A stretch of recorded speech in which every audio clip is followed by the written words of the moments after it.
saling menjaga NKRI, itu yang paling penting. Yang jelas kami terus sama-sama, dan Pak Prabowo juga mendoakan agar Mas Butet selalu sehat.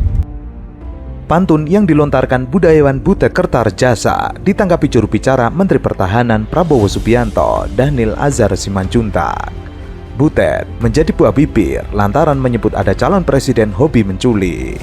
Kendati Butet tidak mengungkapkan secara gamblang sosok yang dimaksud, sindiran tersebut seolah mengarah ke Prabowo Subianto yang saat ini sedang menjabat Ketua Umum Partai Gerindra itu.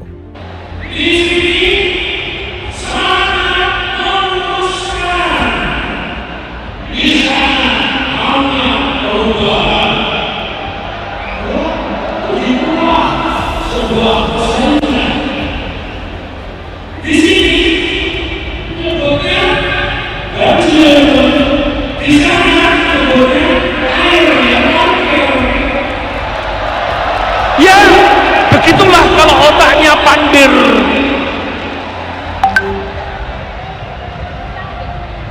Pepes ikan dengan sambal terong semakin nikmat, tambah daging empal. Orangnya diteropong KPK karena nyolong. Lah kok koar-koar mau dijegal.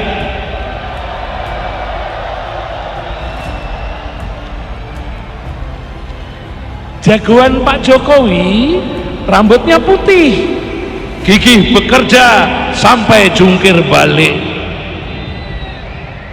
Hati seluruh rakyat Indonesia pasti akan sedih jika kelak ada presiden hobinya kok menculik.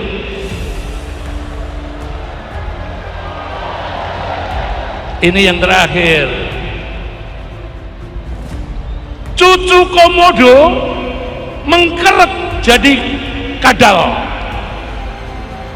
tak lesat digulai biarpun pakai santan. Kalau pemimpin modalnya cuma transaksional, dijamin bukan tauladan kelas negarawan. Dalam akun Twitternya, Dhanil mencuit, "Mas Butet ngomong opo? Ah sudahlah, tidak ada waktu kami baper dan marah-marah sama tudingan dan kebencian. Lupakan, yuk kita bersatu untuk Indonesia maju dan berkompetisi dengan sehat tanpa mengorbankan persatuan." Kami tidak baper, tidak perlu menanggapi terlalu banyak. Yang jelas komitmen Pak Prabowo dan pesan Pak Prabowo kepada seluruh kader Gerindra itu agar tetap menghormati, saling menjaga persatuan, kemudian tidak mengejek dan tidak baperan. Yang jelas kami tetap doakan Mas Butet selalu sehat, kemudian bisa bareng-bareng menjaga persatuan.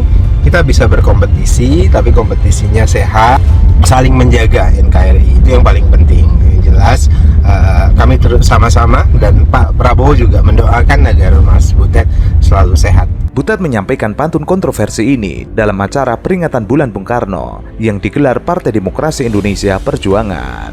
Selain Dhanil, Wakil Ketua Dewan Pembina Partai Gerindra, Fadlizon, juga ikut mengomentari pantun Butet Kertarjasa tersebut. Fadlizon menyindir, Butet lagi kepepet, biarlah dia sedikit cerewet untuk mengisi dompet.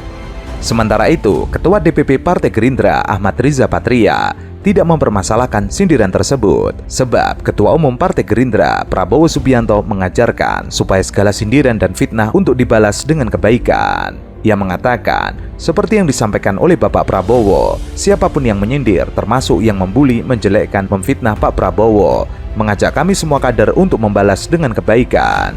Maka dari itu, Riza tidak masalah mendengar segala sindiran yang ditujukan kepada Partai Gerindra maupun Prabowo. Sementara itu, Partai Demokrat menilai bahasa yang digunakan Butet tidak lugas menyindir sosok capres tersebut. Bahasanya tidak terang. Andi Arief lalu menyinggung soal budayawan tukang terkait sindiran Butet Kertarjasa tentang capres pandir, banjir, hingga perubahan. Zaman akhir Orde Baru, banyak intelektual dan budayawan yang menjilat kekuasaan. Itu sering terjadi di setiap rezim. Apakah Butet termasuk dalam kategori budayawan tukang? Kita lihat, salah satu ciri budayawan tukang adalah takut dengan perubahan fenomena budayawan tukang. Hal yang sama juga diungkapkan oleh politisi Partai Demokrat Jansen Sittendaon yang juga mengkritisi puisi Butet tersebut. Ia menyebut Butet yang sekarang jauh beda dengan yang dulu. Ia kini sekedar seniman komersial saja. Di zaman Pak SBY dia sangat banyak mengkritik, namun dulu aku masih menganggap tinggi Mas Butet. Namun sekarang sah sudah. Dia kelasnya memang bukan budayawan, tapi sekedar seniman komersil saja dan juga partisan. Jadi jangan terlalu tinggi lagi kita melihat Butet. Untuk diketahui, budayawan Bambang Ekoloyo Butet Kertajasa mendadak viral di media sosial. Warganet menyoroti isi pantun Butet. Mereka menilai pantun itu menyindir bakal calon presiden yang diusung partai politik di luar Partai Demokrasi Indonesia Perjuangan. Butet sebelumnya membacakan pantun di hadapan puluhan ribu kader PDIP dalam acara peringatan Bulan Bung Karno di Gelora Bung Karno, Jakarta. Pantun itu dibacakan Butet sebelum seniman Sri Krishna Enci menyanyikan lagu Ganjar Siji Ganjar Kabeh. Mulanya, Butet mengatakan PDIP mengerahkan semangat meneruskan, tetapi di sisi lain ada kelompok yang hanya menginginkan perubahan. Di sini semangat meneruskan, di sana maunya perubahan. Oh begitulah sebuah persaingan. Butet lalu menyinggung soal banjir yang disebut suatu kelompok hanyalah air yang parkir. Di sini nyebutnya banjir, di sana nyebutnya air yang markir. Ya begitulah kalau otaknya pandir. Butet pun mengatakan, ada sosok yang berkuar-kuar dirinya ingin dicegal karena dibidik KPK.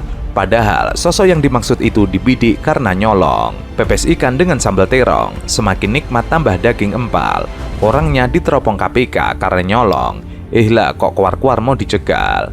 Pemimpin yang mikirin rakyat itu kelihatan, dari mukanya itu kelihatan, dari penampilannya itu kelihatan. Banyak kerutan di wajahnya karena mikirin rakyat. Ada juga yang mikirin rakyat sampai rambutnya putih semua, ada. Saya ulang, jadi pemimpin yang mikirin rakyat itu kelihatan dari penampilannya, dari kerutan di wajahnya. Kalau wajahnya celing, bersih, tidak ada kerutan di wajahnya, hati-hati. Lihat juga, lihat rambutnya. Wah, kalau rambutnya putih semua, nah ini mikir rakyat ini. Butet menyebut capres jagoan Jokowi identik dengan sosok yang berambut putih dan bekerja keras. Butet lalu menyindir sosok capres yang hobinya menculik. Jagoan Pak Jokowi, rambutnya putih, gigi bekerja, sampai jungkir balik. Hati seluruh rakyat Indonesia pasti akan sedih jika kelak ada presiden hobinya kok menculik. Sebelum mengakhiri puisinya, Butet menyindir soal pemimpin yang bermodal transaksi semata. Sosok itu dijamin bukan toladan kelas negara.